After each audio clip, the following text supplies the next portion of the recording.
Good evening. Welcome to everyone. Thank you for being with us. I see quite a big number of people. My name is Alexandra Ben Said. I am producer of a magazine with France Inter, which is a radio station. I am delighted to be the moderator of this plenary session called the Embracing the Ecological Transition.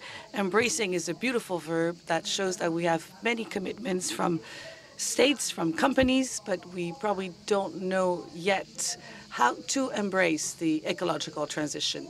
So how do we get there? How can we get there faster? Do we have the right financing?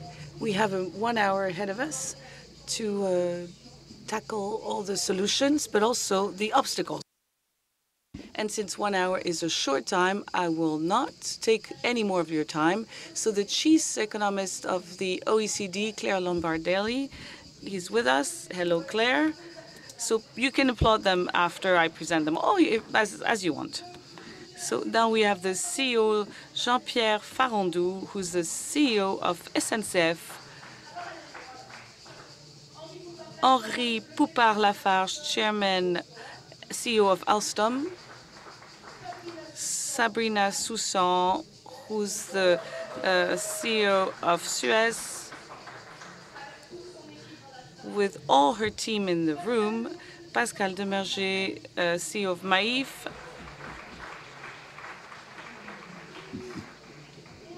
And next to me, we have Sandra Detzer.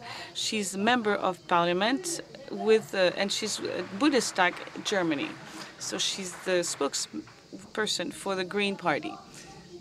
Jean Pisani-Ferry, who you know because he's the co-author of the report that made a lot of, was quite talked about, and who will be moderating as well.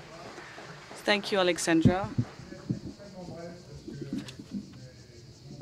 So there are many of us, and we don't have a lot of time. So the originality of this roundtable is contained in the title, the ecological transition. Yet you don't have any representatives of the public sector of the state. You have business leaders, you have observers, you have one politician from Germany. So I think that's quite that reflects the question, which is, if political impulsion gets weaker, if there's some obstacles in Europe or in France, are companies, social actors in general, be able to keep continuing with the current legislation without expecting an added momentum? I think that's what it means to embrace the ecological transition. It means that we've reached a time where we can't go back. It's never complete, but it's important enough so we can resist weakening of the political appetite for the question of climate change. That's my first question. The second expectation towards this panel is the question of tools. In Europe, you have a mixed strategy which combines subsidies, regulations, and tariffication for carbon. In the States, you have a strategy that is based mostly on subsidies. In China, you have a strategy that is based on a combination of tools, but for which the rates of carbon weighs much less than in Europe.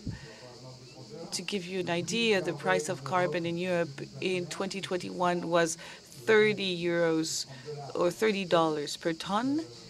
In the UK, it was 20. In the US and China, it was around 2. So you realize the different scale of things in each places, in each geography. So we imagine that converging geographies would mean converging strategies. So how is the European strategy? Is it adequate? Does it need to be adjusted to address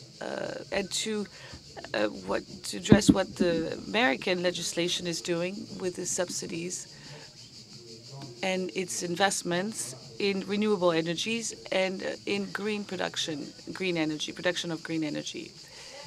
Thank you for this setting the landscape. So the way this roundtable works, we're going to give the floor to each speaker for about 4 minutes. So each of them can describe from the viewpoint of their company, of their position, what it is, the ecological transition. I have to be clear with you, we'll also ask them very precise questions that they prepared, and then we'll have a bit of time for the panel to interact, and maybe we'll be able to take a few questions from the room. The first person I am going to ask to speak is Sabrina Soussan. Suez means waste, means water. Water is a resource that was quite abundant and is becoming more and more scarce. We realized this in France last summer. I have 2 questions. In the question of embracing the ecological transition, we can ask the households to make some efforts and save water, but aren't we going to have more and more conflict of usage? Sabrina Soussan, you have the floor. Thank you. And the ecological transition is a source of conflicts. I'm going to get to the households afterwards, and it creates tensions. The good news is that these conflicts are not a fatality. Why? Because there are some technologies today, or they're being developed, to improve and increase the quantity of resources that are available and to reduce the risk of scarcity, water scarcity. So the key is to recycle and to create new resources. In Nice, in the Nice metropolis, they are building a water treatment station where they can use, where we're able to use the used waters for the green space and not use drinkable water. We also have a system to reuse batteries and very rare metals such as lithium, cobalt. We are also creating resources, new resources, with desalination, which we've been doing for many years in countries which have hydric stress. The key as well is these technologies exist. We have to deploy them. We need the right investment to deploy them. You said that there are no private actors. I believe in the private-public partnership, in the concerted action of the actors, public actors and private actors, to find solutions.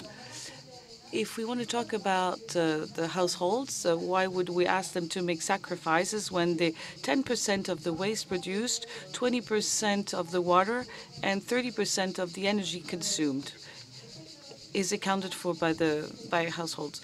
The technologies will not be solving all the problems. What we need is changes in behaviors. It's not only the world of agriculture, it's really households. And we could see that the latest survey from the ECO, which is an economic magazine, the French people are ready to reduce their water consumption, considering the situation that we find ourselves in. And being here today in Aix is a good example of that. So this change in behaviors is necessary. And there are several levers for water and waste to help and encourage this change in behaviors. The first lever is price.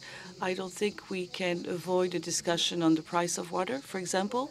Why? Because the price of water has to reflect the value, the ecological and social value of water. The price of water has to encourage for people to have reasonable consumption, and the price of water has to allow the investment that are necessary to solve all these challenges. My last point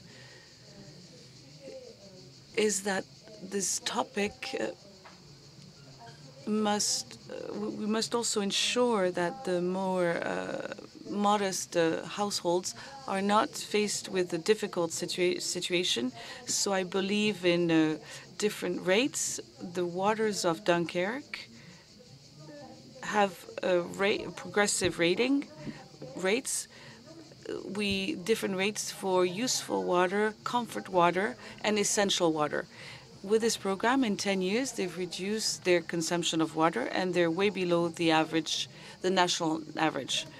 Last point, the actors such as ours, the operators, we are paid by volume, by the volume of water or waste. And I think we need to change that model as well. We'll be paid on the reduction of volumes. And we already have some performance contracts for water and waste, in which, for example, in Brive, we commit to reduce the consumption by 20% in over 7 years. And for waste, in Montauban, we are committed to reduce it by 20% as well in 5 years. This is a fundamental change that is very much needed. Thank you very much. Thank you. Now, the perspective from the point of view of the SNCF, who seriously embraced the ecological transition, or at least the energy transition. Jean-Pierre Farandou, you said that you were going to have some trains running, but you're also going to produce electricity by putting some solar panels. So my question was, why did you decide to do it now? Why are you accelerating now on this? I would like to say a few general words. The title of our meetings is Renew Hope. We need to ponder on this phrase. Why? Because hope is getting more and more scarce. We can't find solutions. We feel that very powerless to solve the problems. We're facing a climate urgency, a social urgency. We could see all the protests because of the retirement age. There's a lot going on in the suburbs. So renewing hope is absolutely necessary. And to do that, we need a method. And I don't think that we have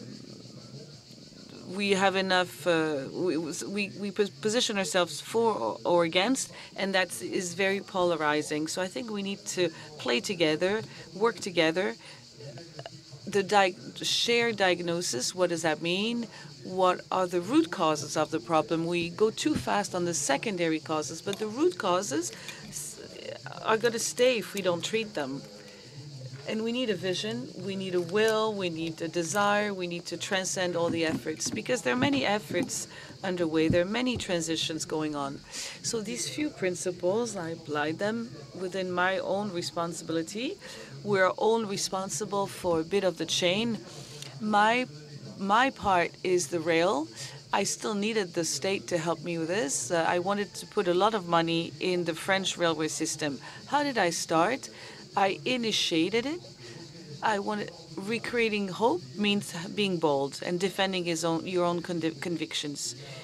So in February 2022, I produced a 6 pages paper. It was pretty much my own belief. With 20 years of experience, I wanted to present why the railway sector could bring a lot to the country. And a few days afterwards, the Prime Minister announced a vast plan of investment for transport in France. So we have to believe in it. We have to be bold, and things are possible. Some people think that I'm here pitching for the state's money. Not at all. For the PV panels, for the SNCF, I did this with my money. I spend my money because I make money. So with my own money, I choose to finance PV panels. So why do we want to go there? Because there are 3 elements.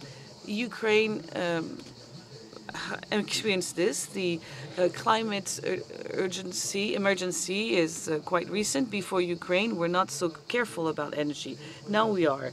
So if we are a big consumer of electricity like we are, it's a lot in the country. So we decided that if we could produce it, it would be much easier. There's also the question of supply. You remember that last year we didn't know how we're going to go through the winter. We didn't know if we had electricity to take us through the winter. So that's the question that a very wise economist is going to think to make decisions. Second, there's something that is beyond us. The fact that we wanted to get out of just the railway business. Why wouldn't the SNCF also build PV panels?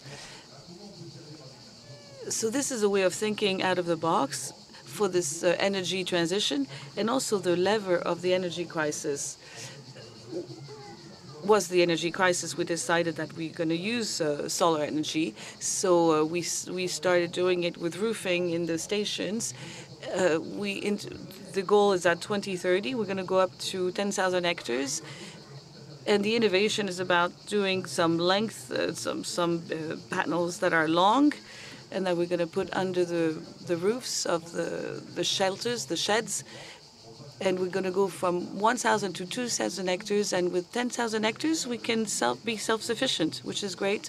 So around 2050, the SNCF, the rail sector, the rail company in France, will be self-sufficient in terms of electricity. So it can be done.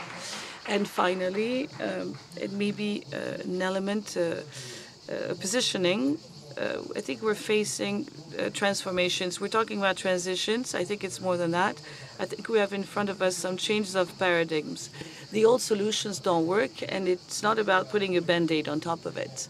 So if we need the disruption, and transformation are complicated, they are painful, they require to challenge oneself, they require a lot of money. And maybe business leaders are stronger at this than other people, because when you're facing the wall in a company and you realize that your model doesn't work anymore, you're jeopardizing the life itself of the company. So you have to reinvent yourself. So I think companies have the capacity to reinvent themselves that is probably bigger than in the public world. And that's why I want to go back to this is the desirable future. Transformations are complicated. You have to accept a change. You have to accept to challenge yourself. It's not easy, but I think it's absolutely necessary. And when you see all the challenges that we are facing, this is what it is about. And you can count on companies. Jean, you said that we have to be bold, that we have to be maybe bolder than the States. Even if they also need to be bold in terms of regulation and taxes, we need them to be there, because the movement that we're starting is here to stay. So I think requires the combination of the actors, the boldness of the companies on one side and the states on the other side, that will bring us solutions. Thank you. So we're going to stay with the rail. I want to get back to this idea where we need states. The SNCF has been kind of prodded by the energy crisis, and that prompted you to find some solutions. Henri Lafarge, you are the CEO of Alstom. If you're listening to what the public authorities give you, what do you think is right? A good rate for carbon, subsidies? What really works here? First of all, hello to everyone. I'm delighted to be with you today. Of course, I would like to add something to what Jean-Pierre said, to create mobility and renewing hope. If you see the latest reports that were published by the state, you can really doubt the mobility, because we haven't made much progress on that front. Mobility must be the only sector that emits more CO2 than 20 years ago or 30 years ago. But if you look at the ecological roadmap of the state, there's a lot of ambitions. Over the next 7 years, we need to reduce our emissions by 30%, while we've only increased them so far. So it is, it's a bit very sad if you look at the past, but promising if you look at the future. If you look at the instruments, the tools, Jean-Pierre is very modest, because he really contributed to this awareness of the necessity to invest in the rail system. But more generally speaking, we need to treat the global phenomenon of mobility, which is a very complex phenomenon that I imagine more complex than energy systems, because it is more, it interacts with our everyday life. It is more complex than a system such as a house, which is located only one place. Transport, by essence, is more complex. So the numbers that you've heard, and I speak under the control of the OECD, when you talk about a price for carbon of 2, 10, 20, or 30, it is nearly a joke, because this is not what's going to change the behaviors. We need to reach carbon prices that should not be a carbon price, but that should be the repair price. If you emit some carbon, you should be able to give it back, pay it back. It should be at 150 or 200 or 250. I know it's going to be difficult to accept for households, and it requires a time of adaptation, because mobility is not just about your own commute, but it's about all your everyday life. and it requires time. And in the meantime, regulations are necessary, and we see that it's being put in place in a number of countries.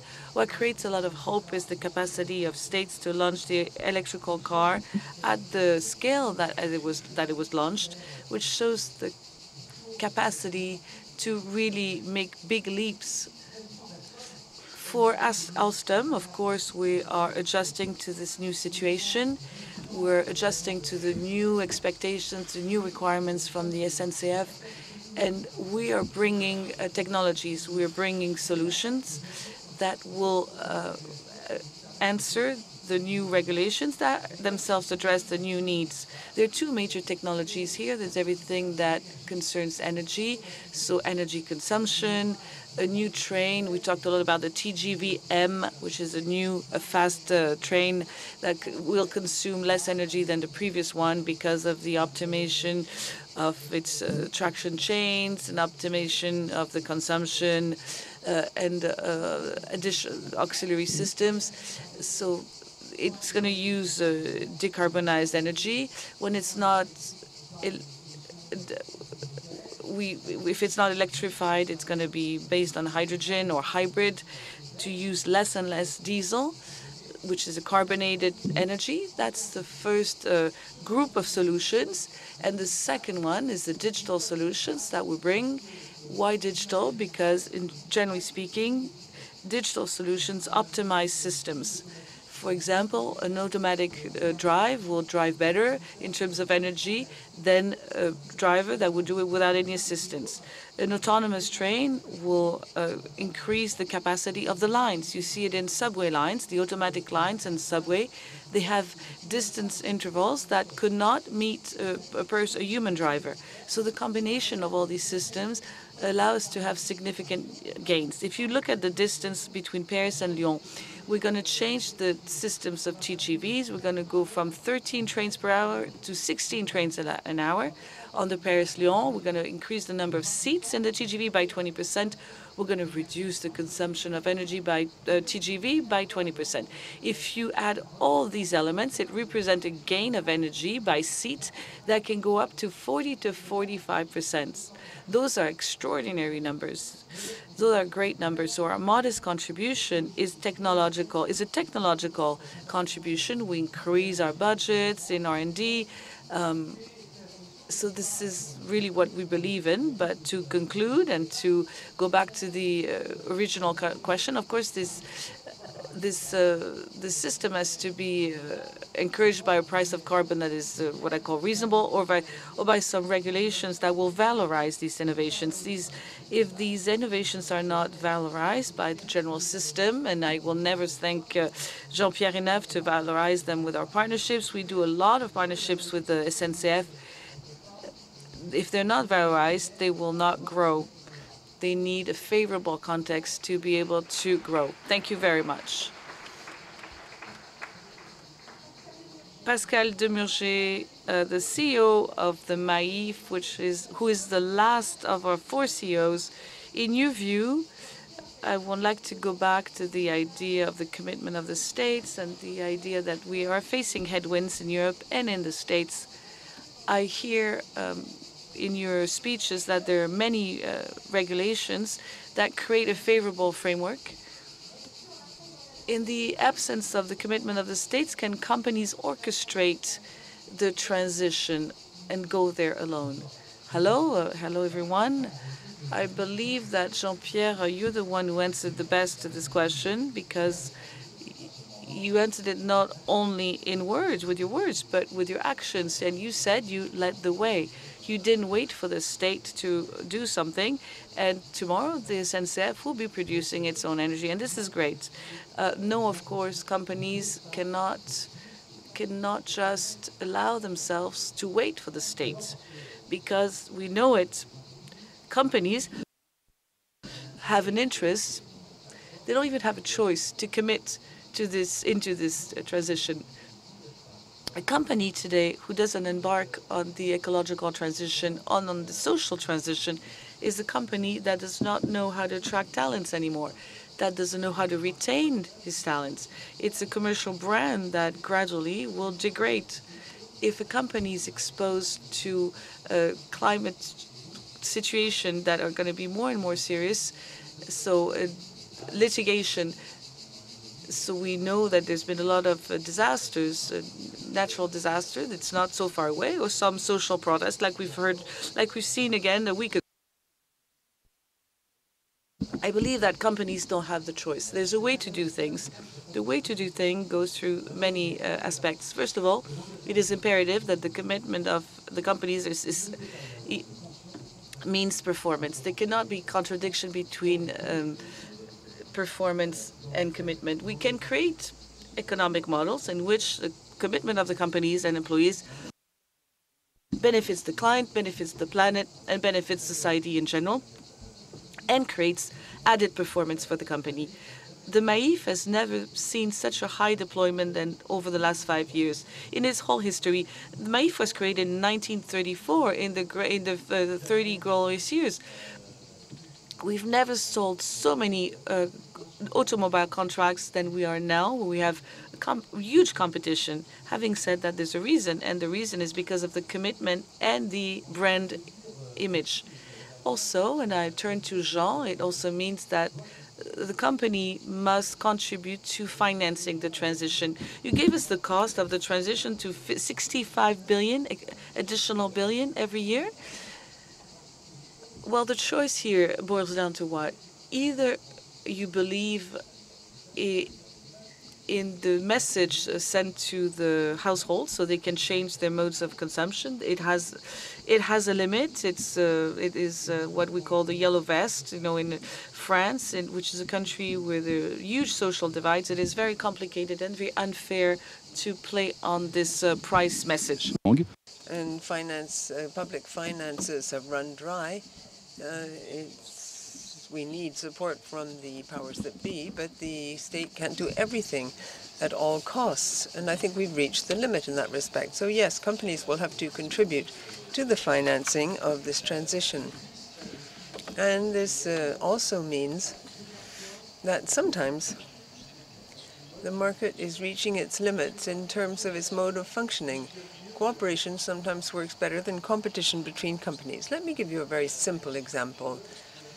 We have what we generally call insurability. That is the ability to insure our homes in the future in the event of a climate disaster, because we're working towards more climate disruption in France, and I'm talking about metropolitan France, 10 or 15% of the country, and we know, and this is scientifically proved, that it's exposed not to a climate risk, but to a climate uncertainty. Of course, if we let the market, leave the market alone, what will happen? The insurers currently insure these homes properly, but in the future, insurers may no longer want to insure homes in these areas. They'll gradually withdraw, and others will follow suit. That means that it's sometimes necessary to cooperate amongst players. And last condition, companies have to be a bit sober in terms of using energy, raw materials. They have to be economical, and in commercial terms as well. At the MAIF, we advise our members, say, to terminate a contract that's not useful any longer because it serves no purpose, or to take out another contract given the age of the car or what have you. So we're giving up on certain things, but it enhances the level of satisfaction and loyalty. And customers are far more loyal to MAIF than other companies on the market, and that's a considerable benefit. So granted, companies cannot afford to wait for the state, but in the long term, companies can't do it alone. Companies can't act if a certain number of rules of the game don't evolve. It's absolutely necessary for rules in the future to change. Taxation, public subsidies, public markets, tenders have to encourage companies to embrace the ecological transition. I'm scandalized. There public subsidies have no strings attached. Look at the social and ecological impact of companies before giving them a subsidy and help. I think it's appalling that there are no social and environmental criteria in public calls for tender. And we haven't moderated taxation in light of the behavior of companies. And that is why I agreed to chair a movement called Impact France, which promotes this kind of change.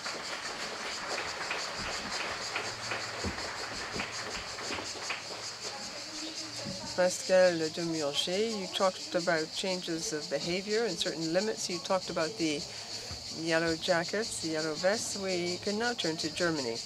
In Germany also, the transition is not an easy path. The Greens were hoping for a revolution in heating. We'll talk about gas-fueled heating units. There are a lot of policies in this area, but it's hard to make the Germans change their behavior. This week, the Karlsruhe court slowed down the implementation of this law. I'll let Sandra Detzer explain things to us. The transition isn't so easy to achieve. Great pleasure to be here. Let me stress first that Germany, of course, and France as well, but Europe in a whole, has a very special moment in time, I would say, since the Russian state did the aggression and started the war towards Ukraine. For Germany, I would say that, Sean, your question was, what do we do when we lose political momentum? This moment in time, in February 2022, it accelerated political action as we never saw it before. So my party is now in government for the first time since 16 years. And Robert Habeck is the Minister for Economic Affairs. He is the Green. And we had to deal with the situation in which Germany was 50% dependent on Russian gas.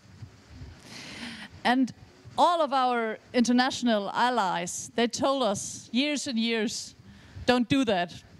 Just get rid of projects like Nord Stream 2 and stuff that would even increase dependency, but former governments didn't listen. So what we had to do during the last year was to make sure that industry production was kept alive and that people could heat their houses. And we did it, actually. We did it together with the help of France, with the help of whole Europe, with the help of our US allies. And that was a very special experience for Germany. And after that, it was perfectly clear to everyone, basically, that we will not see, we don't want to see this dependency in the future again. So we accelerated to we speed up renewable in a never-seen way before. A figure that is pretty impressive, I think, is that we have now 30% more renewables than we had in 2022. And we are only to start to have this acceleration to push it even further. And now you would maybe ask from a French point of view, why do you not use nuclear power much more than we do? And you know that we had a strong discussion again about this in Germany. And as you know, we decided to do it pretty differently. We want to have renewables till 80%, for 80% of the energy supply till 2030. And we will have, for the rest, we will have hydrogen and gas. And so we are basically in every sector, from industry to housing to traffic, we try to have this transformation going right now. So you asked about heating and the discussion that we had here. We passed a law or at least we, no, I have to say we started to pass a law that will have a regulation that says every household that needs a new heating system will have to have 65% of renewables from next year on. And we combined this legislation with the necessity to have local authority planning of how they plan the local heating system. And you are perfectly free to choose what kind of heating system you want to have, whether you have heat pumps, whether you want to use geothermic sources, whether you want to use, for example, the heat in rivers, which is a very, very nice option for my constituency close to Stuttgart, because we have the river Neckar, and all the local communities that are along the river, they just use the river to get their heating from. So local authorities are pretty free to choose whatever they want. But now, of course, this is a point of time where everyone in Germany realized that transition is here. You cannot escape from transition when the state asks you to change your heating. So everyone was like, whoa, can I afford it? What can I do? What is the situation in my house? And that was a huge debate, and I openly say that we made a kind of mistakes when it comes to communication. But after all, we agreed within the Paris Agreement and also on European level that we want to have a climate neutral economy. Of course, the heating is very relevant for this climate neutrality because it makes up 30% of CO2 emissions. So what we did was to make sure that there's a lot of support for households. So now you can apply for up to 70% for public money when you change your heating system. And this hopefully makes sure that people are not that concerned. And after all, we try to explain that this will also be a great opportunity for companies that produce heating systems, for the guys that implement your heating system in your houses and stuff. They're all keen of doing it. They're all ready to go. So I'm pretty sure we can do it. But as someone said before, it's really, transformation is a hard piece of work. And it's really good that we have the political will right now to do it, because we think it's necessary. Merci Sandra Detzer. Thank you very much. Now we'll continue with the head economist of the OECD, who's going to talk about good practices. How can we move forward faster with the ecological transition? Is there a difference in strategy between Europe and the US, the various instruments we've talked about, Claire? The price of carbon, for example, standards, subsidies. What appears most relevant and effective in your view, and what are the prospects in this area? For inviting me to this beautiful, beautiful place. It's an absolute pleasure to be here. I'm going to talk briefly about sort of where we are in terms of the progress that we need to make, and then pick up Jean's questions about instruments a bit and the different approaches that are being taken. So it's just worth pausing on the commitments that are being made around carbon reduction for 2030 and 2050 are a massive, massive undertaking. I think we all know this, but we need to fundamentally change the way that we produce things and the way that we all consume things. And the amount of investment that's needed is incredibly high. So the International Energy Agency estimate that we need to move from, at the moment, there's about $1.5 trillion worth of investment in these technologies happening. That needs to go up to about 5 trillion. And that makes quite optimistic assumptions about technology adoption. It assumes every bit of technology that's currently in development is basically applied. And it also requires that about half of that investment comes from emerging markets. And what we've seen over the last couple of years is that over 90% of the investment that's been made has come from advanced economies and from China. So still an incredibly long way to go in terms of what is needed. Progress is lagging very far behind that. We know how much carbon reduction we need to meet these targets. If we were to meet every ambitious target that the governments have set in the US, the UK, in Europe, that would get us about halfway there if we were to meet the targets they've set. If we were to just apply the policies that they've actually set out, that would get us about a quarter of the way there.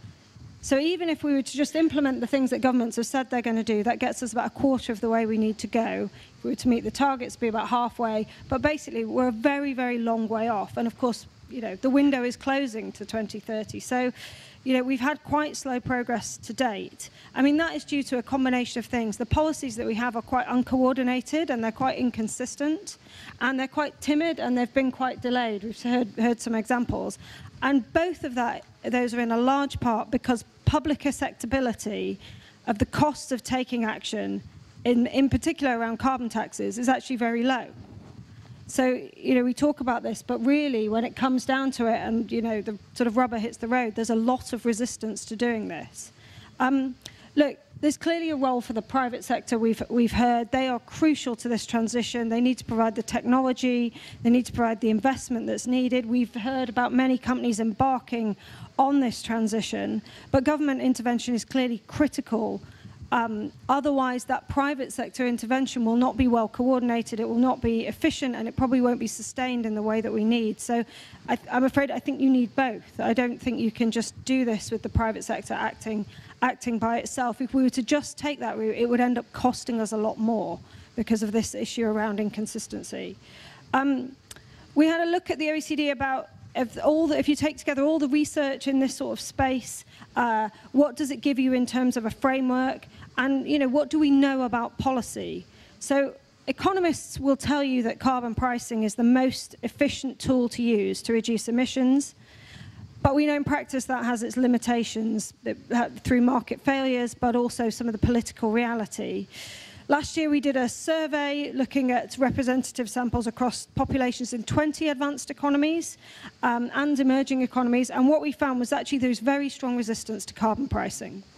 Those results change a bit if you basically say, well, we'll recycle that money. We'll explain how the money would be used and we use it to help people. But actually, when it comes to people thinking about how this affects them in terms of the prices that they would have to face, people are incredibly resistant to it. Everyone basically wants the cost to sit somewhere else. I mean, the recent energy shock is a really telling and sobering lesson on this, I think. I mean, it did lead to a huge increased investment in renewables, and we heard about the German experience there, and actually it's been incredibly impressive, the scale of what was done so quickly.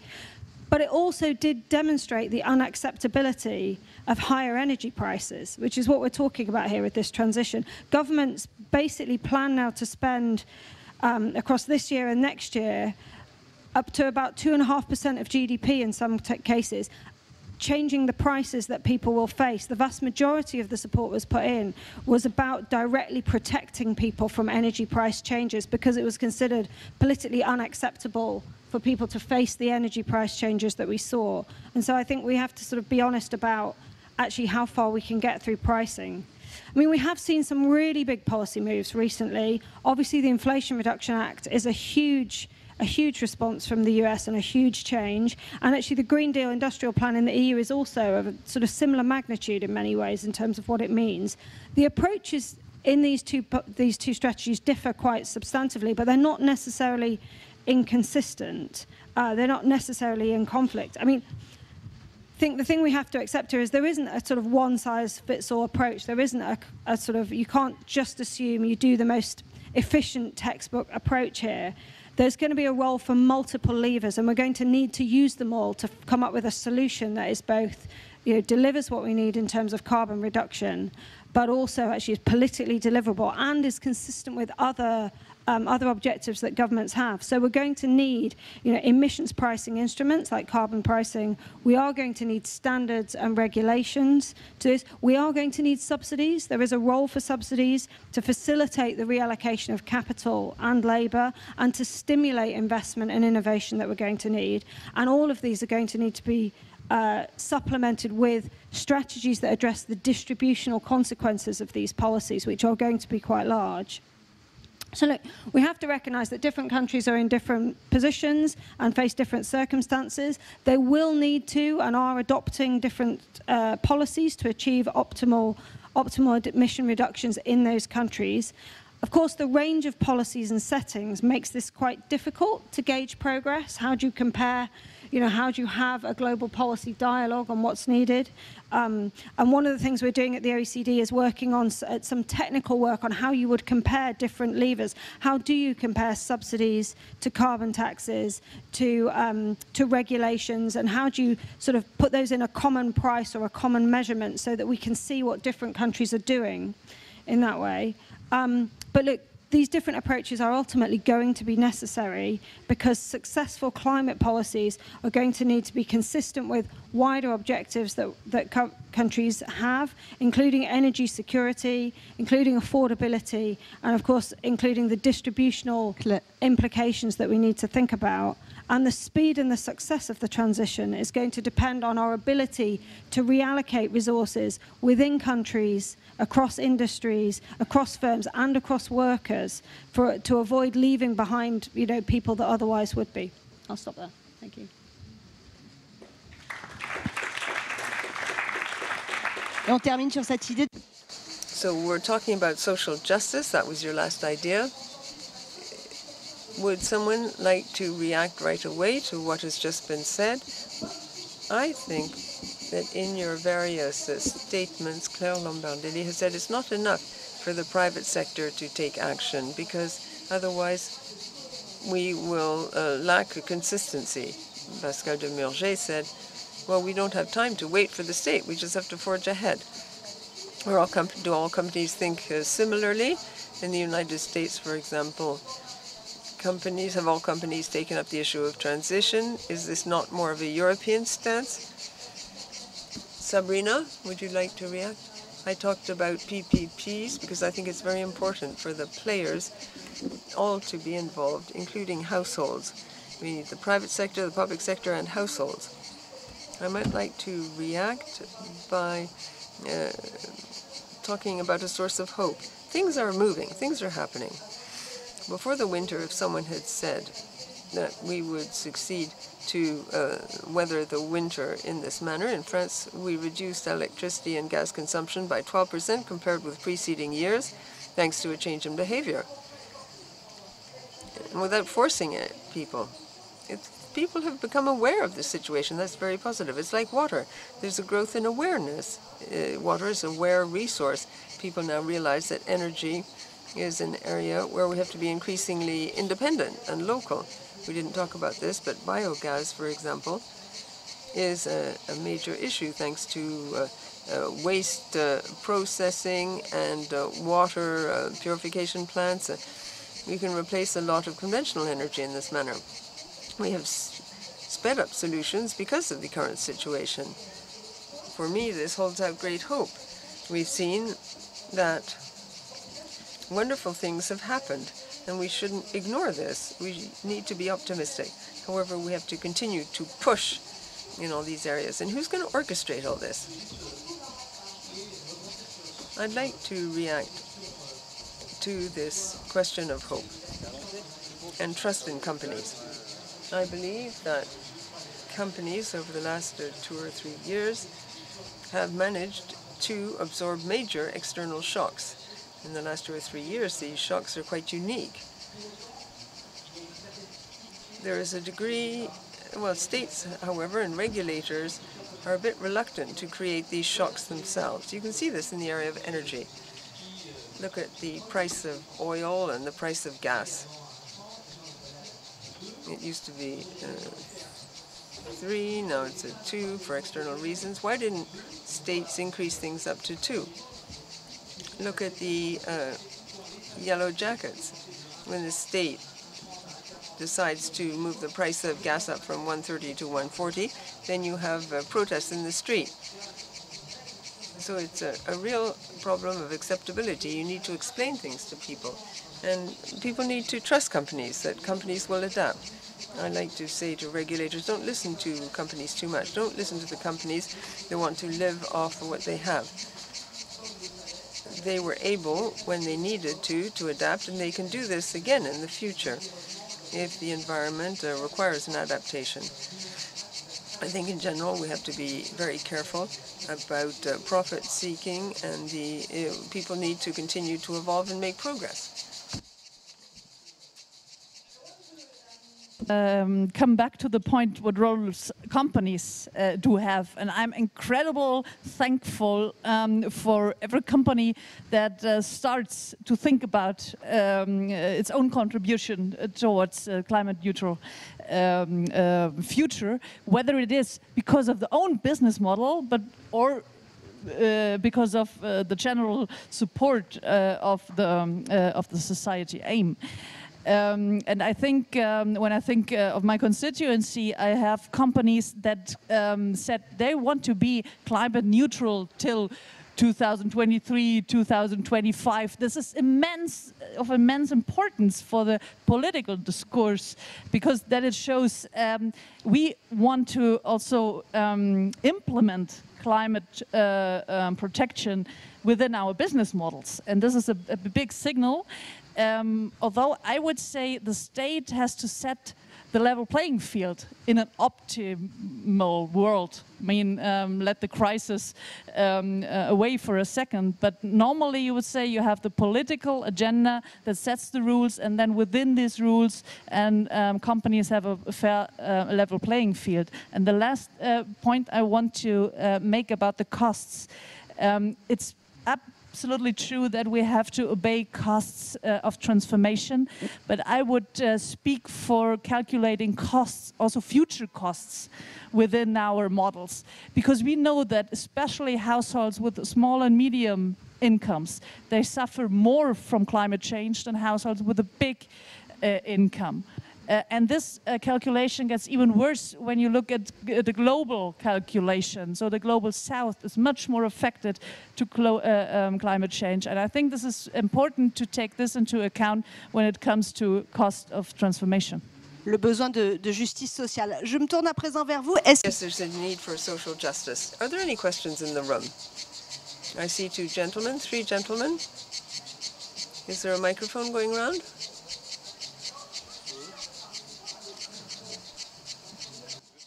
Unfortunately, the interpreter cannot hear because no microphone is being used. Il n'y a pas de micro? Ah, ok.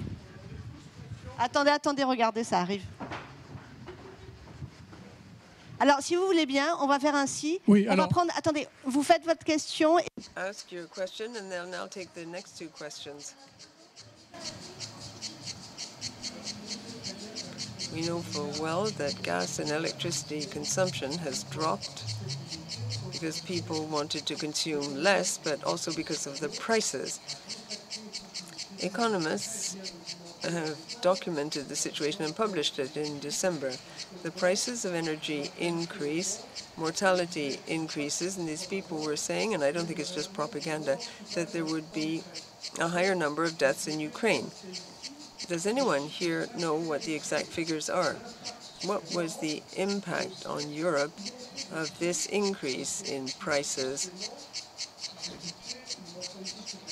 Did it indeed lead to a higher mortality? And I have a suggestion that I find it difficult to formulate. We all talk about costs. The billions and billions involved. Could we perhaps have a simple document that could be distributed in schools, for TV and secondary schools?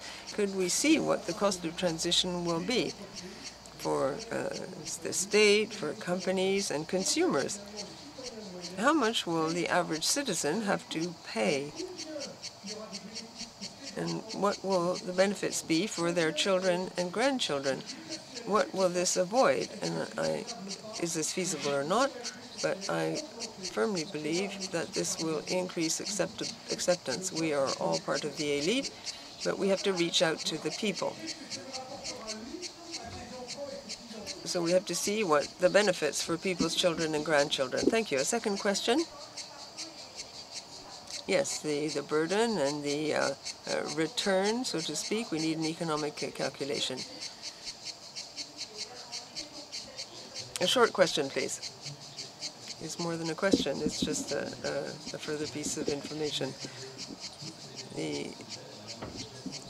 We have had a budget for a long time in the South. We created a system, several schemes many years ago. The state and the local governments for a long time now have considered that all their expenditure, part of the expenditure, should be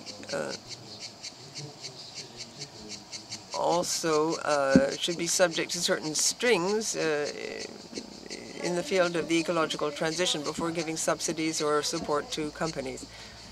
Okay, one last question. Congratulations on your statements.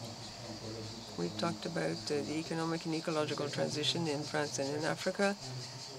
People always say there are no borders here, so all public and private aid is most welcome. Why, currently, is there no international body which could solve the problem? We see the differences between the US and China in terms of carbon taxes compared with Europe. As stated by the gentleman from Maïf, I believe, it should no longer be possible to pollute, in fact. Above all, we need the requisite entities or bodies to regulate the situation. We need bodies to coordinate things. We can be outstanding students in France, but we don't stand alone. So you're saying, why isn't there a global entity which would guide us in this area? Yes, not only in terms of coordination, IPCC is just an advisory body. Why don't we have an international entity which would be binding and can take binding decisions? This is quite a question, particularly to private companies, actually. But so first of all, the first question is when the energy price, what kind of impact does it have on mortality? And then we had the question on the pedagogical document, how much the economic transition is going to cost. No, my mistake. The environmental transition, the ecological transition is going to cost. Whom is going to bear the brunt of it?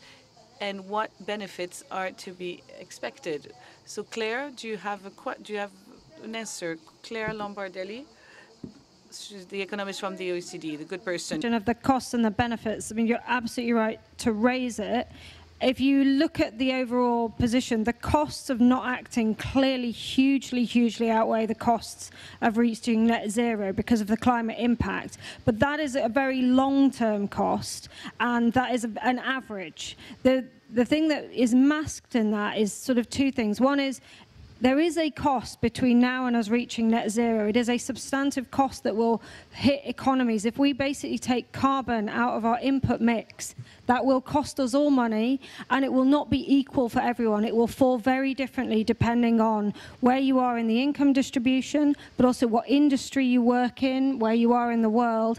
And so you're absolutely right that the sort of net position for everyone really is it is better if we do not destroy the climate, but we should be honest that there are costs in the short and medium term of that, and that those costs, the average masks an awful lot, I'm afraid.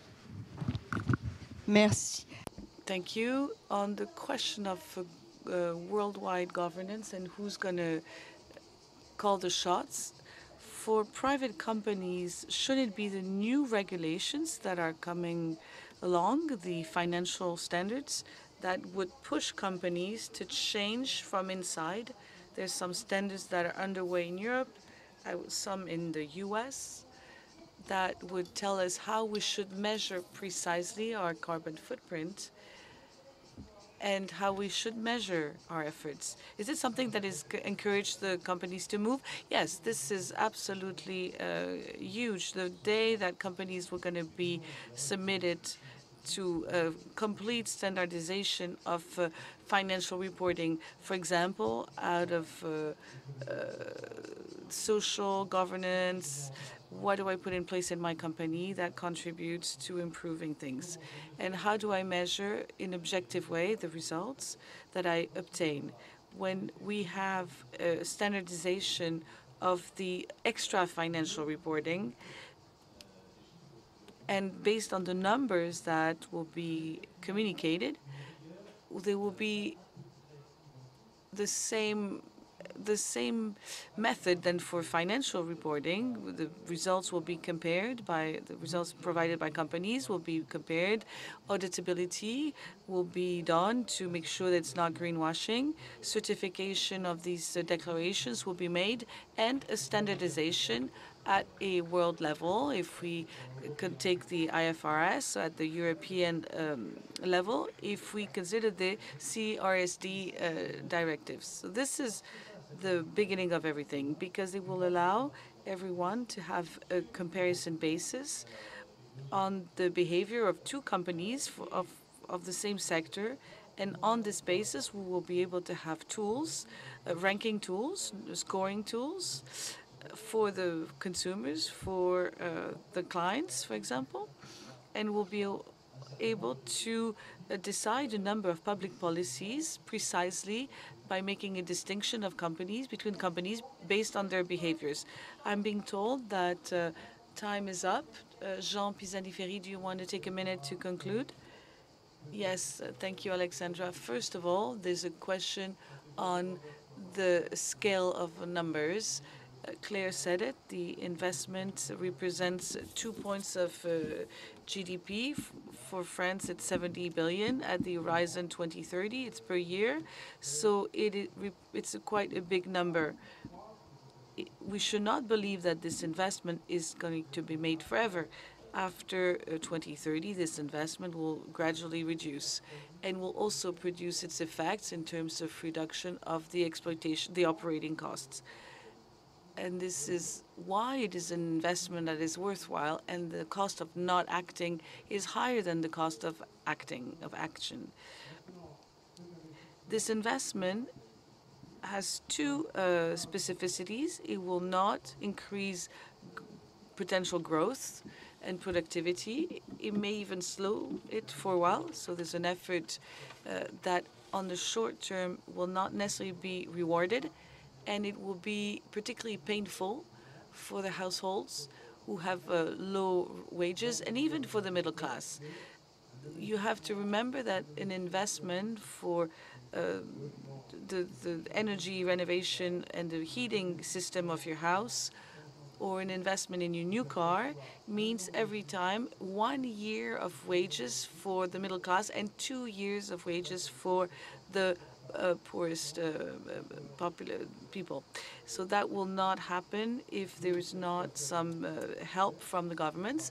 We can try to do some financial engineering by trying to find some financial solutions, but I believe that from the lower wages, it's not going to be very realistic.